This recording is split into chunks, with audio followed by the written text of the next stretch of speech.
Have you ever wondered about a mathematical puzzle that took over 300 years to solve?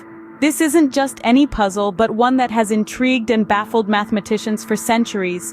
It's a provocative question, a riddle wrapped in an enigma, and it goes by the name of Fermat's last theorem. This theorem, which was proposed in the 17th century by a French mathematician named Pierre de Fermat, has a significant place in the history of mathematics. It's a simple statement, really. It says that there are no three positive integers a, b, and c that can satisfy the equation, a circumflex n plus b circumflex n equal sign c circumflex n for any integer value of n greater than 2. Sounds simple, right? Well, not quite. What's fascinating about this theorem is that while Fermat claimed to have a proof for it, he never actually provided it. He merely left a note in the margin of his copy of Diophantus's Arithmetica, saying he had a truly marvelous proof, but it was too large to fit in the margin, and thus the greatest mathematical mystery of all time was born.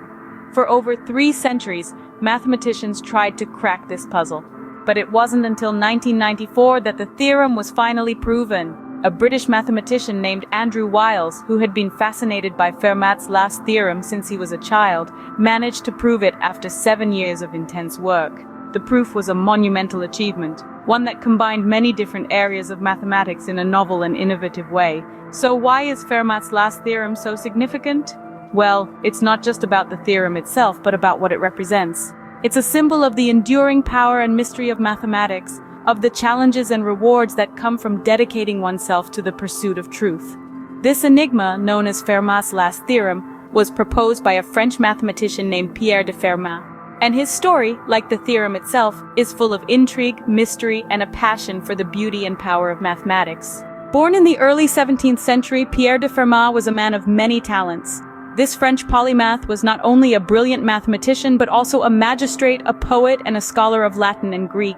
His father, a wealthy fur merchant, ensured that Fermat received a privileged education, starting at the Franciscan monastery of Grand-Selve and later at the University of Toulouse. This strong foundation in education paved the way for Fermat's future successes. In 1631, he entered public service, and by 1652, he was promoted to chief judge in the Supreme Court of the Parliament of Toulouse. Even when illness struck him in the same year, to the point that rumors of his death circulated, Fermat's influence in his career and mathematical pursuits remained unscathed. Despite his professional responsibilities, Fermat's interest in science, particularly physics and optics, never waned. His curiosity and passion for knowledge led him to formulate what is now known as Fermat's principle in optics, a groundbreaking discovery in its own right. Yet Fermat was not one to seek the limelight. His mathematical discoveries were mostly known through letters he wrote to friends and notes in his personal copy of Diophantus's Arithmetica. These letters, published from 1636 through the efforts of Father Mersenne in Paris, reveal a man who was polite and affable, but somewhat reserved. Fermat enjoyed the thrill of solving complex problems. His quick and accurate response to Mersenne's question about the primality of a large number is a testament to his mathematical prowess. Even his encounters with the renowned philosopher Descartes, though marred by disagreements, demonstrate Fermat's unwavering commitment to the pursuit of truth and knowledge. Despite his professional duties, Fermat found time to indulge his passion for mathematics. He was, after all, the prince of amateurs, a man who made significant contributions to mathematics not out of obligation, but out of love for the subject. Fermat's influence in mathematics was somewhat limited due to his reluctance to publish his discoveries. This may sound surprising, as we often associate influence with a wide reach, a broad audience. But Pierre de Fermat's genius was not of the ostentatious kind. It was quietly profound, shared in hushed whispers among the learned, and etched in the margins of his books. Indeed, Fermat's ideas were largely known through his letters and notes, particularly those in his copy of Diophantus's Arithmetica. These were not grand treatises or lengthy dissertations, but rather concise statements, often posed as challenges to his correspondents. He was a man of few words, but each one was chosen with care, elegantly encapsulating complex mathematical concepts in a single sentence or two. One of Fermat's most frequent correspondents was Father Mersenne in Paris, a fellow mathematician who would distribute Fermat's letters to other scholars across Europe. It was through this network that Fermat's ideas spread, sparking debates, inspiring solutions, and shaping the course of mathematical thought. In his letters, Fermat would often pose questions or propose theorems without providing any proof. He seemed to revel in the challenge, in the intellectual pursuit of truth. One can only imagine the thrill of receiving such a letter, the hours of contemplation and calculation it would inspire. And yet, despite his brilliance, Fermat was not one for the limelight. He was described as shy and reserved, polite and affable, but somewhat distant. His ideas were not broadcast for the world to see, but rather shared discreetly among a close-knit community of scholars. Perhaps this is why Fermat's influence was somewhat limited. His ideas did not reach the masses. They did not make headlines or revolutionize the world overnight. But within the halls of academia, among the select few who had the privilege of reading his letters, Fermat's genius was revered. Fermat's ideas and discoveries were shared only within a small circle of fellow mathematicians. But within that small circle, his influence was profound. His legacy is a testament to the power of a quiet genius, a reminder that true greatness does not always need to be shouted from the rooftops. In 1629, Fermat made a groundbreaking contribution to mathematics. With this pivotal year, Pierre de Fermat, the Prince of Amateurs, made his indelible mark on the mathematical world. It was then that he invented analytic geometry, a field that forever changed how we approach mathematical problems. Fermat's genius is encapsulated in an unpublished work, Introduction to Plane and Solid Geometric Locations. This manuscript, which only circulated in the scholarly circles of his time, laid the foundations of analytic geometry. In it, Fermat introduced the idea of perpendicular axes, a concept that might seem simple to us today, but was revolutionary at the time. But Fermat didn't stop there. His work also led to the discovery of the general equations of the line and circle, along with simpler equations for parabolas, ellipses, and hyperbolas. Can you imagine the implications of this? Before Fermat's work, these equations were unknown.